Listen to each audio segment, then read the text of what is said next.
What if I told you that one of the most prominent billionaires in America built his wealth on a business model that no longer exists? Or that behind the flashy Shark Tank appearances and courtside antics, there's a financial strategy that most Americans would never expect? Today, we're pulling back the curtain on Mark Cuban's $4.7 billion empire. Not just how he built it, but also the hidden forces that sustain it while he's not even working. Have you ever wondered how a man who began selling garbage bags door to door became powerful enough to challenge the pharmaceutical industry?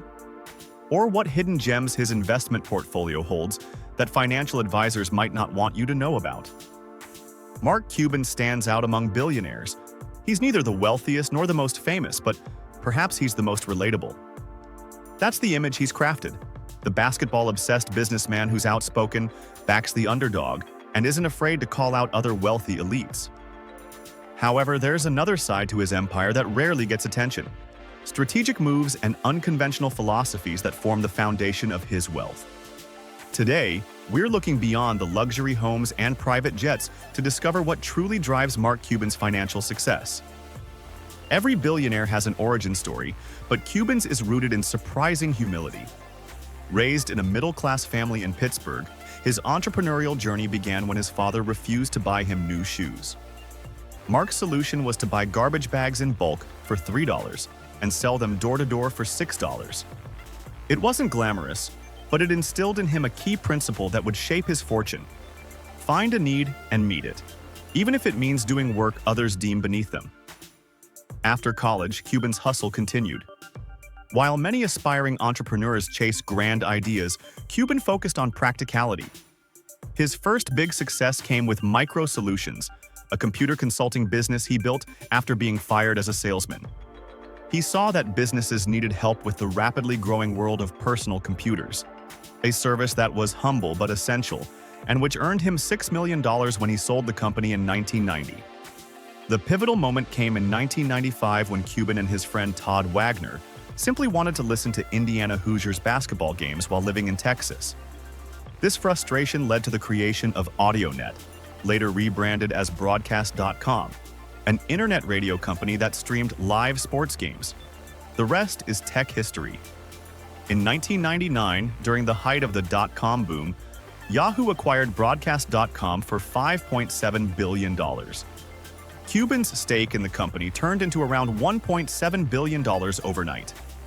This is where Cuban's story takes an unexpected turn, revealing a financial strategy that many advisors won't mention. While many dot-com millionaires saw their fortunes disappear after the bubble burst, Cuban took an unusual approach. He hedged his success. Seeing the market's overinflated value, he used collar options to protect his Yahoo stock. When the dot-com bubble popped and Yahoo's stock crashed, Cuban's wealth remained mostly intact. This wasn't luck. It was strategic risk management by someone who recognized that his industry might be overvalued. This ability to bet against oneself, to acknowledge the limits of optimism, remains a core feature of Cuban's financial thinking, one that few people talk about. When people discuss Mark Cuban's wealth, they often mention the Dallas Mavericks, his Shark Tank investments, or his luxury homes. But these visible assets represent just part of the picture. After building his initial fortune, Cuban made a quiet but significant move that flew under the radar. He began acquiring Amazon stock, which is now worth about $1 billion. Unlike other tech billionaires who stick to what they know, Cuban saw the future of retail and took action outside his original area of expertise. Additionally, his investment in HDNet, now known as Access TV, is another underappreciated move. As one of the first high-definition cable networks, it wasn't the most profitable venture, but it showed Cuban's willingness to invest in emerging technology before it became widely recognized. This pattern of forward-thinking investment continues today with his focus on AI, cryptocurrency, and healthcare innovation.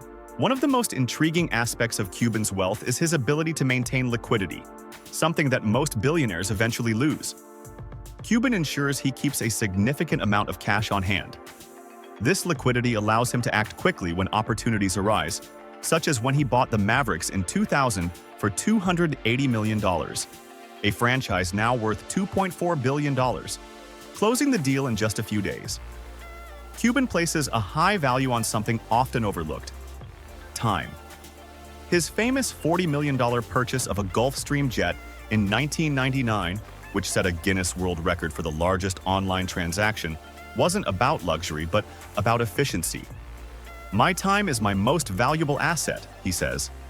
This belief shapes his business methods. Cuban structures his operations to minimize his personal involvement while maximizing returns. His approach to Shark Tank investments is consistent. He invests in operational businesses that need capital for scaling, backing founders who can work independently. Unlike investors who micromanage, Cuban sets clear goals and then steps away. His focus on time management allows him to enjoy quality family moments while also expanding his empire. He's stated that he'd rather attend his daughter's basketball games than close a billion-dollar deal, and his schedule supports this claim. As a contrarian investor, Cuban rejects conventional financial wisdom. He's called the stock market a sucker's game, claiming brokers and media hype the market's potential for their own benefit, not for investors. He advises eliminating high-interest debt, especially credit card debt, before investing. His investment philosophy is radically different. Only invest in things you understand, limit it to 10% of your income, and mentally write it off as a loss immediately. He urges rejection of the idea that stocks always rise. This unconventional thinking also applies to his business ventures, such as his cost-plus drug initiative, which seeks to disrupt pharmaceutical pricing despite strong industry opposition. When Cuban acquired the struggling Dallas Mavericks in 2000, his hands-on approach quickly transformed the team into champions. He sat courtside, publicly criticized referees, and personally responded to fan emails. These actions were not random, but strategic moves designed to change the team's culture and increase its value by making it more accessible to fans. This approach, intense engagement during transformation, followed by delegating responsibilities, has been a hallmark of Cuban's business career. At 65, while many wealthy individuals focus on preserving their legacy, Cuban is still focused on the future. His investments in AI, cryptocurrency, healthcare, and politics show that he's constantly looking for the next big disruption. He genuinely believes in technological evolution and has even warned that the US and China are in an AI arms race that could lead to a dystopian future. While this may seem extreme, it highlights his long-term thinking, which sets him apart from most business figures. If you enjoyed this video and want more content about the lives of the world's most fascinating personalities, make sure to hit that like button, subscribe, and turn on the notification bell so you never miss an update. Let me know your thoughts in the comments. Would you want to live a billionaire's life like Bolt? See you in the next video.